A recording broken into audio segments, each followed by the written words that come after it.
has called this a clear hijack, and it's interesting because Senator David Mark just resigned from the PDP, and for former Vice President Kachikkwu Abubakar, he didn't resign, and his members or the members of this party say a former Vice President should not be caught openly engaging in anti-party activities. But of course, we'll see how that ends.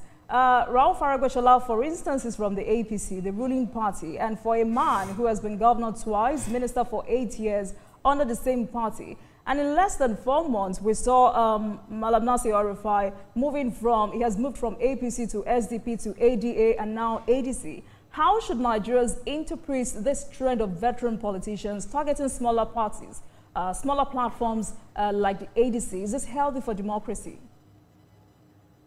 Your question has answered itself. It says a lot about political parties in Nigeria. It tells that political parties in Nigeria have no creed whatsoever. They have no doctrine, no principles whatsoever. People merely just use them as platforms to pursue their ambitions. So these guys have been traversing the length and breadth of Nigeria looking for a platform that they can hijack or they can use to try and grab power. And it's sad because I keep on saying in all of this, we give undue attention to these people. And as Nigerians, we are unable to come together to actively solve our problems as a people. We keep on heightening political tensions across the country. We still have 2 years to go before the elections. We have a lot that we need to do as a people together. And we are dividing ourselves with politics when that does not arise now. Do you know why this is happening? Look at the people who you saw in that video today. And like I said, 75 to 85% of them are above the age of 75. Do you believe that these people have a 9-to-5 job? Absolutely not. Politics is their 9 to 5. They wake up in the morning to coffee and tea and watch Arise, TVC and channels and talk about how they are going to hijack power. This man is not doing what this man not doing, this man not doing that. They have nothing else to do. And so they play with the sentiments and sensibilities of Nigerians. They don't let us move forward. The people you mentioned, you mentioned David Mark, for example.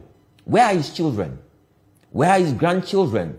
You don't think that by now that those people should be in positions of authority or power in Nigeria, that their age should be there? Why do we speak about these people still talking about power today? For the last 4 decades, the same people. And we're tired of this. We need fresh faces, fresh ideas, fresh ideals. That's what we need in Nigeria. All right. We cannot continue this. All right, then, because, you know, earlier when Honorable Adikwu was speaking, he accused some party leaders of selling out the ADC structure. So I want us to stay on that for the next few minutes. Are there factions within the ADC leadership that, you know, are enabling or resisting this push from external actors? Most definitely. I mean, that's why we are here. Right. So is it also true? We are the ADC. Right. So is it also true, Mr. Kachikkwu, that Rauf Nwosu has refused to step down despite the party's constitution limiting terms?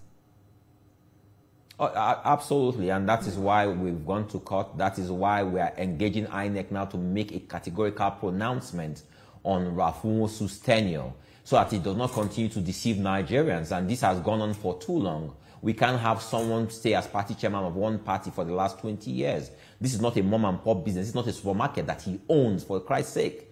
This is a party where members pay their dues, drawn from all walks of life, from across Nigeria. One man cannot stay and just watch him today say every party structure dissolved. All party leaders have resigned for these people to take over the party.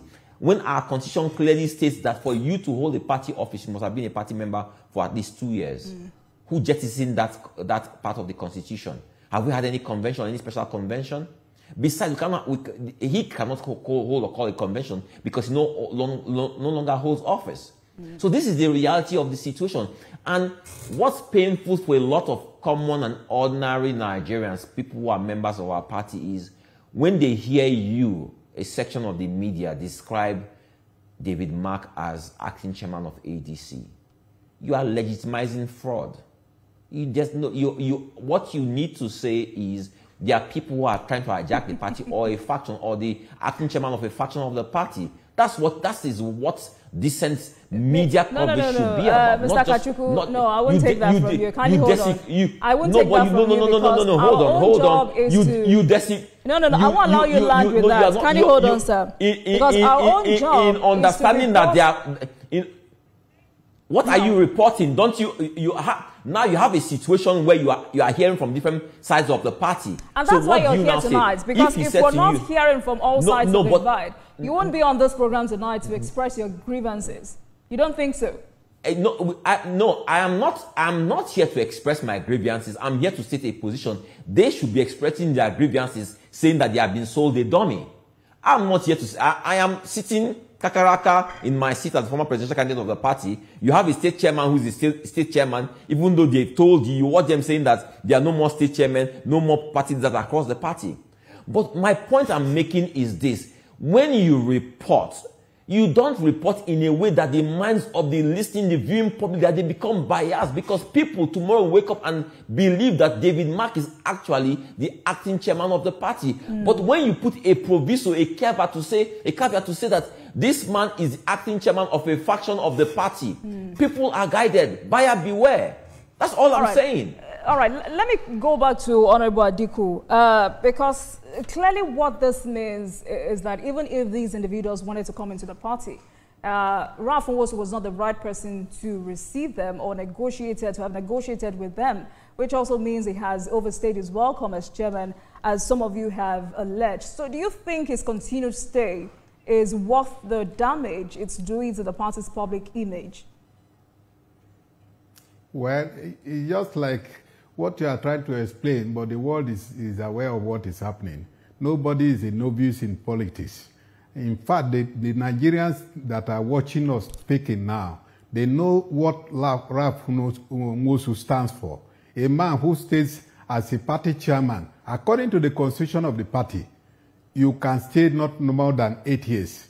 And Ralph has stayed for over 20 years. And you want me, what do I explain about Ralph Nwosu before people will know whom he is? A man who says that the party is his own property. And we are saying it's not true. The party is for the public. We are elected. People are elected into the various positions. I have no right to dissolve any local government. So also he has no right to dissolve any state, state